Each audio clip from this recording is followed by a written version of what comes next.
નમસ્કાર વિદ્યાર્થી મિત્રો, આજના આપણા લેક્ચરની અંદર આપણે ચેપ્ટર નંબર 4 ની અંદર જે ટોપિક જોવો છે સુરેખ વાહકતાને કારણે કોઈ એક બિંદુએ ચુંબકીય ક્ષેત્ર. જો ચેપ્ટર નંબર 4 ની અંદર આપણે ચુંબકીય ક્ષેત્રનો અભ્યાસ કરી રહ્યા છીએ.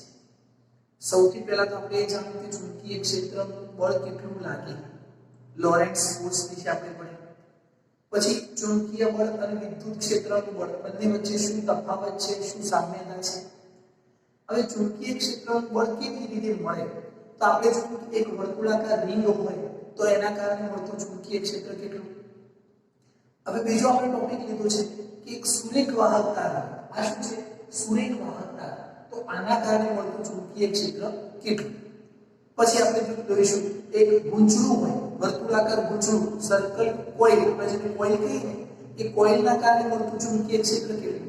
એમ અલગ અલગ આકારના કારણે કોઈ એક પોઈન્ટ આગળ મળતું ચુંબકીય ક્ષેત્ર કેટલું એ આપણે શોધવું છે. બરાબર છે? તો આ ટોપિકની અંદર જો સુરેખ વાહકતાને કારણે કોઈ એક બિંદુએ ચુંબકીય ક્ષેત્ર.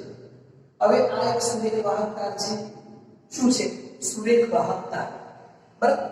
હવે આની અંદર વિદ્યુત પ્રવાહ પસાર થાય છે. કઈ દિશાની અંદર? તો આ દિશાની અંદર વિદ્યુત પ્રવાહ પસાર થાય છે I. અહીંયા પણ વિદ્યુત પ્રવાહ પસાર થાય છે I. આખા તારની અંદરથી કેટલો પ્રવાહ પસાર થાય છે? I છે. હવે અહીંયા વિદ્યુત પ્રવાહ પસાર થાય છે તો મારે અહીંયા આગળ માની લો કે અહીંયા કોઈ એક બિંદુ આગળ આ એક બિંદુ છે P. અહીંયા મારે ચુંબકીય ક્ષેત્ર શોધવું છે. આ એક સુરેખ તાર છે, આમાંથી પ્રવાહ પસાર થાય છે I. તો પ્રવાહ પસાર થાય, પ્રવાહ એ શું છે? પ્રવાહ અને જે સુરેખ તારમાંથી પસાર થાય એ બંને શું છે? ચુંબકીય ક્ષેત્રનો સ્ત્રોત છે. એટલે આટલા કોઈ વિસ્તારની અંદર ચુંબકીય ક્ષેત્ર ઉત્પન્ન થશે મિત્રો. તો મારે અહીંયાથી અહીંયા આગળ જે પોઈન્ટ છે P, ત્યાં આગળ ચુંબકીય ક્ષેત્ર શોધવું છે. હવે અહીંયા જો આ પોઈન્ટ P છે તો અહીંયાથી આ પોઈન્ટ P નું જે અંતર છે, સ્ટ્રેટ અંતર, એને આપણે કહી દઈએ R. કેટલું અંતર છે? Capital R. તો અહીંયાથી R અંતરે આવેલું જે બિંદુ P છે, સુરેખ તારથી R અંતરે આવેલા બિંદુ P આગળ મળતું ચુંબકીય ક્ષેત્ર શોધવું છે. બરાબર છે? હવે આપણે આને શોધવા માટે ગણતરી કરવી એ આપણા હાથમાં છે. એટલે આપણને સરળ પડે એ રીતે આપણે એને સમજતા જઈએ અને ગણતરી કરતા જઈએ. જેવી રીતે અહીંયાથી હું એક લાઈન ડ્રો કરું.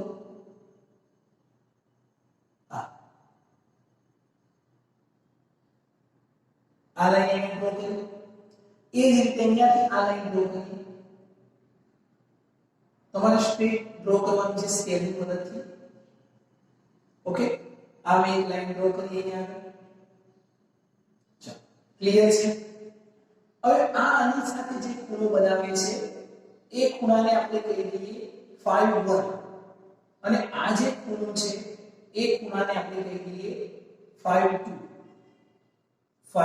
આ ખૂણો phi2 છે, યાદ રાખજો. હવે અહીંયા આપણે આ ચુંબકીય ક્ષેત્ર શોધવું હોય પોઈન્ટ P આગળ, તો આપણે શાનો ઉપયોગ કરી શકીએ? કોના મદદથી આપણે આ શોધી શકીશું? તો આપણે જાણીએ છીએ કે આપણે બાયો-સાવર્ટનો નિયમ જાણીએ છીએ. કોનો નિયમ જાણીએ છીએ? બાયો-સાવર્ટનો નિયમ. પણ બાયો-સાવર્ટનો નિયમ માત્ર ને માત્ર કોના માટે ઉપયોગી છે? સૂક્ષ્મ લંબાઈ માટે. બાયો-સાવર્ટનો નિયમ કોના માટે ઉપયોગી છે? સૂક્ષ્મ લંબાઈની અંદર જે પ્રવાહ પસાર થાય છે એના કારણે મળતું ચુંબકીય ક્ષેત્ર શોધવું હોય તો જ આપણે બાયો-સાવર્ટનો નિયમ ઉપયોગ કરી શકીએ. પણ અહીંયા તો આપણે આખા તારની અંદર જે પ્રવાહ પસાર થાય છે એના કારણે અહીંયા ચુંબકીય ક્ષેત્ર શોધવું છે. તો આપણે શું કરીએ? ધ્યાન રાખજો. અહીંયા નોટ કરીએ કે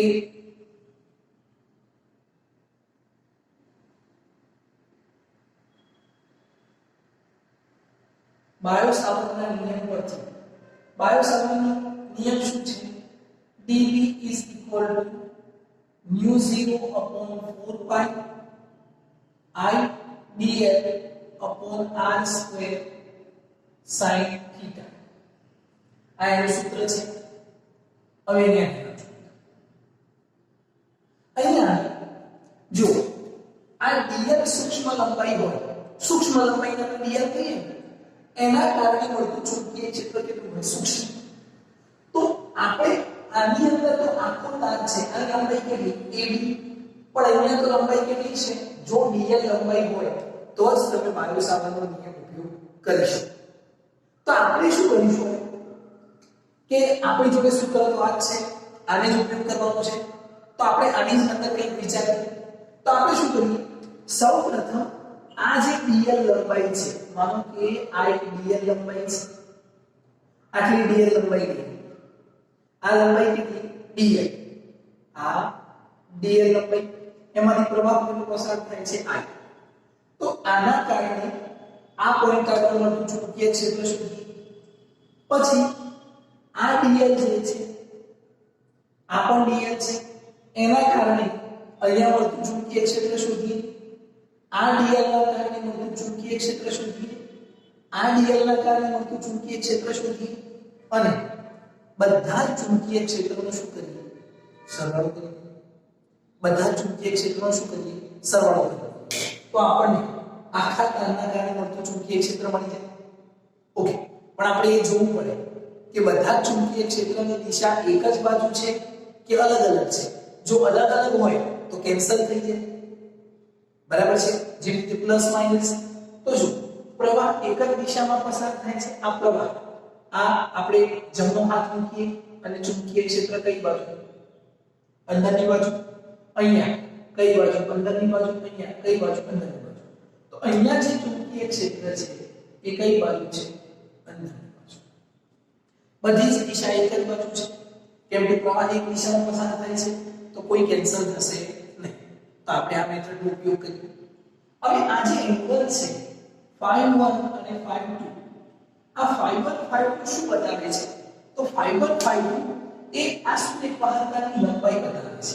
એ વાહકતા અહીંયાથી આટલું મોટું છે, તો એક બાજુ φ1 પ્લસ, બીજી બાજુ φ2 માઈનસ.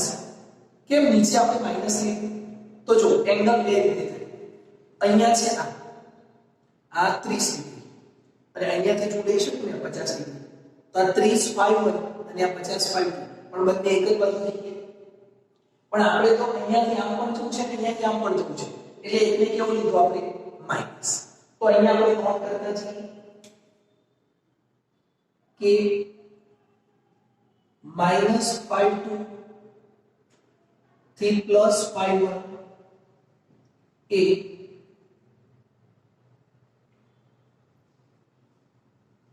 વાહકતાની લંબાઈ આપે છે. એ વાહકતાની શું આપે છે? લંબાઈ. બરાબર છે? આટલું ઊંચું છે, આટલું છે, એ આપણને લંબાઈ આપશે. ઓકે, હવે બીજું તો એક વાતનો ખ્યાલ આવી ગયો કે આપણે દરેક dl ના મદદથી ચુંબકીય ક્ષેત્ર શોધીશું અને બધાનો સરવાળો કરી દઈશું. પણ આપણે શું કરીએ છીએ? એકનું શોધીએ છીએ અને એવા જ બધા જ માની લઈએ છીએ અને એનો સરવાળો કરી દઈએ છીએ. ઓકે, હવે આ શોધવા માટે સૌથી પહેલા આપણી જોડે કઈ કઈ ક્વોન્ટિટી આપેલી છે, આપણે કઈ કઈ વસ્તુને જાણીએ છીએ તો જ આપણે ગણી શકીએ. ઓકે, પહેલા આપણે આ એંગલ જાણીએ છીએ, કેમ કે આ એંગલ આપણે સેટ કર્યો છે. તો અહીંયાથી આ એંગલ કેટલો, આ એંગલ કેટલો, એ આ બંને એંગલને આપણે જાણીએ છીએ. બીજું, અહીંયાથી કેટલા અંતરે ચુંબકીય ક્ષેત્ર શોધવું છે એટલે કેપિટલ R જાણીએ છીએ. તો અહીંયા હું નોટ કરી દઉં, જ્ઞાત રાશિ અથવા જ્ઞાત મૂલ્ય, આપણે જે જાણીએ છીએ એ મૂલ્ય જ્ઞાત મૂલ્ય. તો જ્ઞાત મૂલ્ય કયા છે? આ છે. બીજું,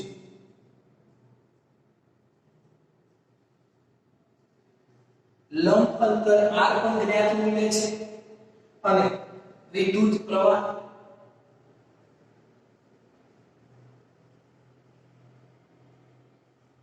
કેમ કે આપણને ખબર છે કે અંદર કેટલો પ્રવાહ પસાર થઈ રહ્યો છે. બરાબર છે? ઓકે, તો આ જ્ઞાત વસ્તુ છે. હવે આ સૂત્રની અંદર જો થીટા ને આપણે નથી જાણતા, બરાબર છે? આ r અંતર આપણે નથી જાણતા, તો આપણે આ બધાને ચેન્જ કરવું પડે. કોની અંદર? આપણે જેને જાણીએ છીએ એની અંદર. તો આપણે શરૂઆત કરીએ. અહીંયાથી જો, અહીંયાથી હું એક લાઈન ડ્રો કરું છું. આ એક લાઈન ડ્રો કરી. આની સાથે આ ખૂણો બને છે થીટા. કેટલો ખૂણો બને છે? થીટા. યાદ રાખજો, આ થીટા હું અહીંયા લખું છું, થીટા. આ ખૂણો બને. હવે મારે અહીંયાથી લખવું હોય કે sin થીટા બરાબર આ ખૂણો થીટા છે. હવે થીટા ખૂણો હંમેશા કોની વચ્ચે હોય પાયો સામાન્ય નિયમની અંદર? તો સૂક્ષ્મ લંબાઈનો ખંડ જે dl છે એ અને કોની વચ્ચે? બિંદુ p ની વચ્ચે હોય, અથવા જે બિંદુએ આપણે ચુંબકીય ક્ષેત્ર શોધ્યું છે એની વચ્ચે, એટલે આપણે r કહીએ છીએ. થીટા કોની વચ્ચે હોય? dl અને r ની વચ્ચે. તો આને આપણે શું કહીએ? r કહીએ.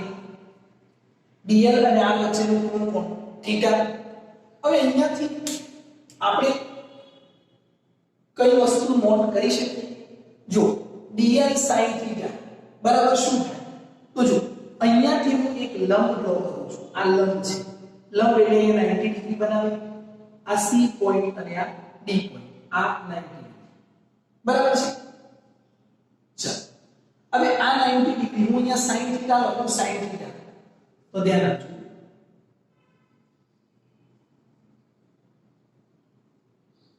આકૃતિ પરથી sin થીટા બરાબર શું થાય? આ એંગલ થીટા છે. sin થીટા બરાબર શું થાય? સામેની બાજુ ભાગ્યા કર્ણ, એટલે CD upon dl. CD upon dl. આ લંબાઈ કેટલી છે? dl છે. તો આકૃતિ પરથી sin theta is equal to CD upon dl. ચલો dl sin theta કરું તો એની જગ્યાએ CD મૂકી શકાય. માટે dl sin theta is equal to CD. આ કિંમત અહીંયા મૂકી દીધી. તો dB is equal to nu 0 upon 4 pi dl sin theta ની અંદર જગ્યાએ CD upon r square. ચાલો આ સૂત્રને આપણે થીટા ને અહીંયાથી કેન્સલ કરી દીધું, કેમ કે આપણે થીટા ને જાણતા નથી. હવે અહીંયા આગળ થોડા આગળ વધીએ. બીજું આપણે આ r ને કેન્સલ કરવું છે અને cd ની જગ્યાએ પર આપણે એક વેલ્યુ મૂકવી છે. તો કેવી રીતે મૂકી શકીશું? શું કરીશું? તો અહીંયા આપણને વેલ્યુ બદલાશે. તો જો એના માટે અહીંયાથી હું આ થીટા એંગલ ને હું અહીંયા નોટ કરું. અહીંયાથી બીજી એક લાઈન ડ્રો કરું છું.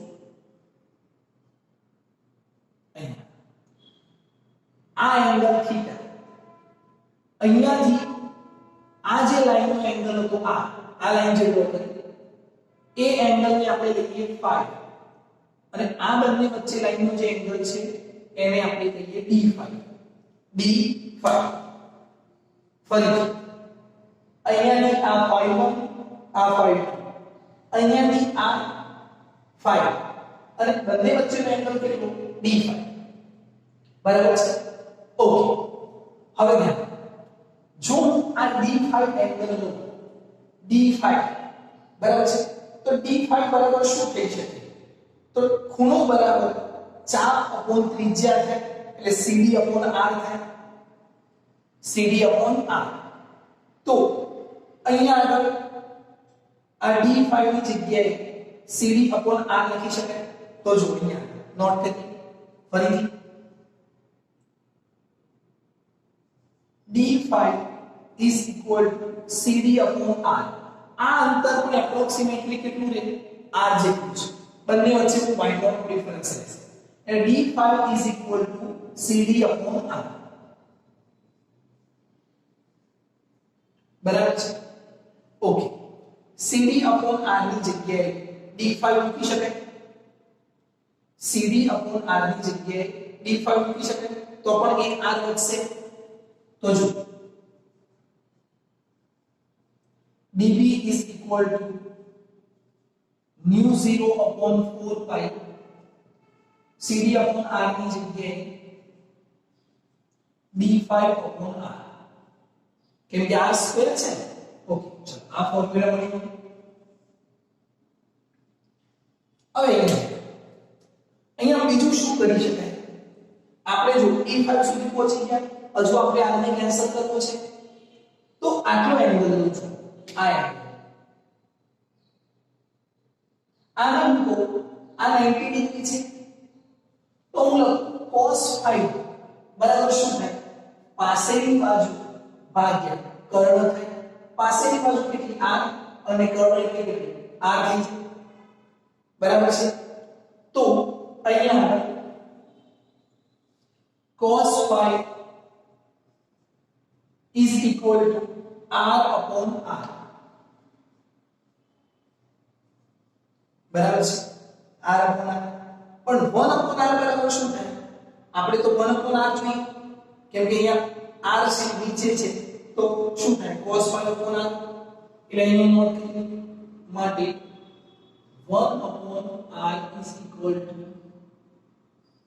cos phi upon r આથી ખ્યાલ આવે છે ઓકે હવે ધ્યાન આપજો અહીંયા આને અહીંયા નોટ કરી દઈએ જો અહીંયા આપણે નોટ કરીએ તો 1 upon r is equal to cos phi upon r આથી હવે 1 upon r ની જગ્યાએ આ વેલ્યુ મૂકી દે માટે dB is equal to nu 0 upon 4 pi nu 0 upon 4 pi I d5 તો છે જ પણ 1 upon r ની જગ્યાએ cos phi upon r એટલે I cos phi d5 upon r આથી ખ્યાલ આવે હવે અહીંયા આ સૂત્રની અંદર જુઓ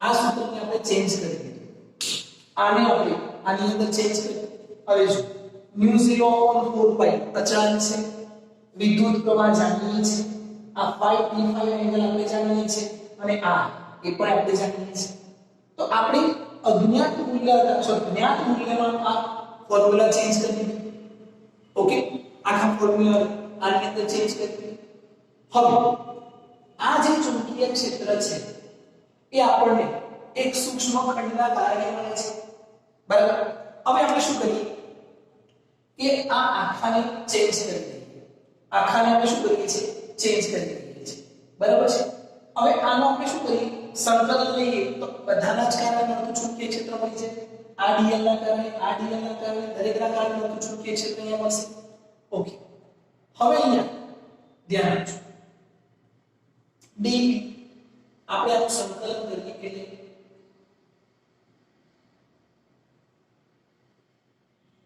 આવા બધા જ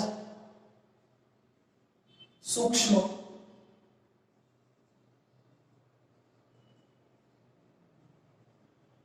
dB નો સરવાળો કરીએ એટલે મળતું ચુંબકીય ક્ષેત્ર B સરવાળો એટલે સંકલન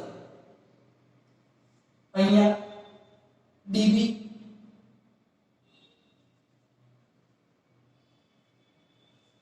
કિંમત મૂકીએ mu 0 I upon 4 pi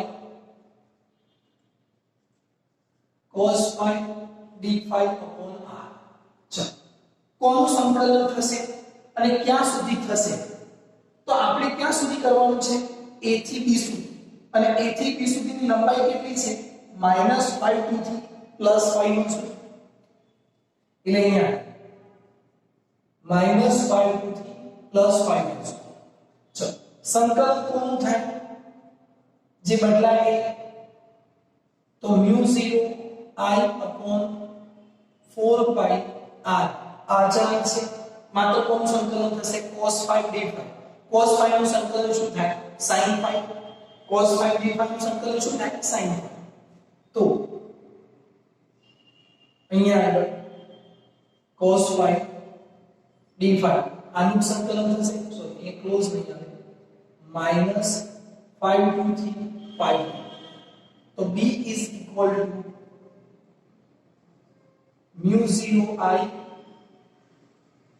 4 pi r cos 5 ની જગ્યાએ sin 5 અને અહીંયા -5 થી 5 એક વાર લિમિટ માઈનસ બીજું માઈનસ માઈનસ પ્લસ થશે એટલે સૂત્ર શું બની ગયું b is equal to nu 0 I 4 pi r sin 5 1 plus sin 5 2 sin 5 2 આ સૂત્ર મળ્યું આ જે છે એ મળતું કુલ ચુંબકીય ક્ષેત્ર છે ખ્યાલ આવશે મિત્રો તો અહીંયા આગળ આ કોના ઉપર ડિપેન્ડ કરે છે કોના ઉપર ડિપેન્ડ કરશે એંગલ બરાબર છે ફરીથી આપણે -5 થી 5 માં લઈએ છે એનો મતલબ -5 થી +5 આખી લંબાઈ આવી ગઈ બરાબર છે તો મળતું કુલ ચુંબકીય ક્ષેત્ર છે બરાબર છે હવે જો μ0 I 4 pi r આ બધું આપણે જાણીએ છીએ તો આ આપણને એક ફોર્મ્યુલા મળી ગયો હવે આની અંદર અલગ અલગ પ્રકારના ખાસ કિસ્સાઓ સ્પેશિયલ કેસ કેવી રીતે જેવી રીતે હું તમને એવું કહું કે આ પોઈન્ટ આની ખૂબ જ નજીક છે અહીંયા છે આ P પોઈન્ટને હું અહીંયા લાવી દઉં ખૂબ જ નજીક લાવી દઉં તો આની સાથેનો એંગલ કેટલો 90 ડિગ્રી આ એંગલ કેટલા બનશે બંને એંગલ 90 થઈ જશે બરાબર છે બીજી એક વસ્તુ કે આ લાઈન જો મિડલમાં નથી એનો મતલબ શું કે આ બંને વચ્ચેનો ખૂણો 90 હોય તો આ 50 છે આ 30 છે આ 30 છે અથવા 50 છે હવે તમે આ કોણને થોડું ઉપર લઈ જાઓ તો એંગલ બદલાઈ જશે કેમ કે અહીંયા 30 અને 50 હોય તો થોડું નીચે લાવીએ તો આ ઘટી જાય આ વધી જાય અથવા આ વધી જાય આ ઘટી જાય તો એ એંગલ એક જે બિંદુએ મળે એ ફિક્સ છે હા તમે બીજો પણ 90 સેટ કરી શકો પણ ઉપર નીચે લઈ જઈએ 90 કેવી રીતે બને 50 + 30 50 + 40 માં 90 થાય બરાબર છે પછી 60 + 30 પણ 90 થાય 70 + 20 પણ 90 થાય પણ એ બિંદુ દરેક અલગ અલગ હોય ખ્યાલ આવે છે તો આ એંગલ પર ડિપેન્ડ કરે છે એક વસ્તુ યાદ રાખીશું હવે આપણે આ પોઈન્ટને અહીંયા લાવીએ ખૂબ જ નજીક તો આ બંને એંગલ એપ્રોક્સિમેટલી કેટલા થાય 90 ડિગ્રી 5 1 5 કેટલા થઈ જાય 90 તો આપણને આ ફોર્મ્યુલા શું મળે તો ધ્યાન રાખજો અહીંયા આ ખાસ કિસ્સાની વાત કરીએ તો જ્યારે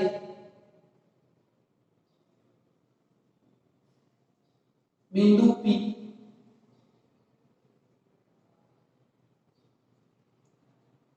વાહકતાનું ખૂબ જ નજીક હોય ત્યાં phi1 is equal to phi2 is equal to 90 degree ત્યારે અને મધ્યમાં હોય ત્યારે મધ્ય એટલે મિડલ પોઈન્ટ પર હોય ત્યાં અહીંયા કોઈ એક બાજુ બરાબર છે તો આપણને ચુંબકીય ક્ષેત્ર શું મળે sin phi 1 sin 90 કેટલું થાય 1 sin 90 કેટલું થાય 1 1 + 1 2 2 અને 2 એટલે અહીંયા 2 આવી કેન્સલ થાય તો μ0 I upon 2 pi r આ સૂત્ર મળી બરાબર બીજો આ પોઈન્ટ P જે છે એ કોઈ એક બિંદુની નજીક હોય માનો કે અહીંયા છે પોઈન્ટ P તો આ એંગલ કેટલો થઈ જાય 0 કેમ કે બંને એકબીજાને સમાંતર થઈ જાય એંગલ કેટલો થઈ જાય 0 અને આ એક એંગલ કેટલો રહેશે 90 તો જ્યારે બિંદુ P એક છેડાની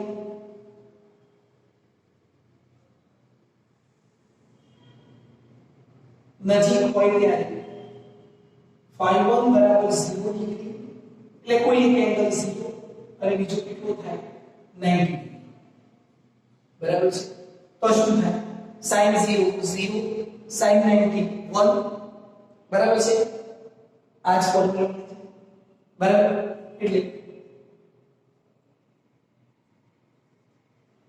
mu 0 I upon 4 by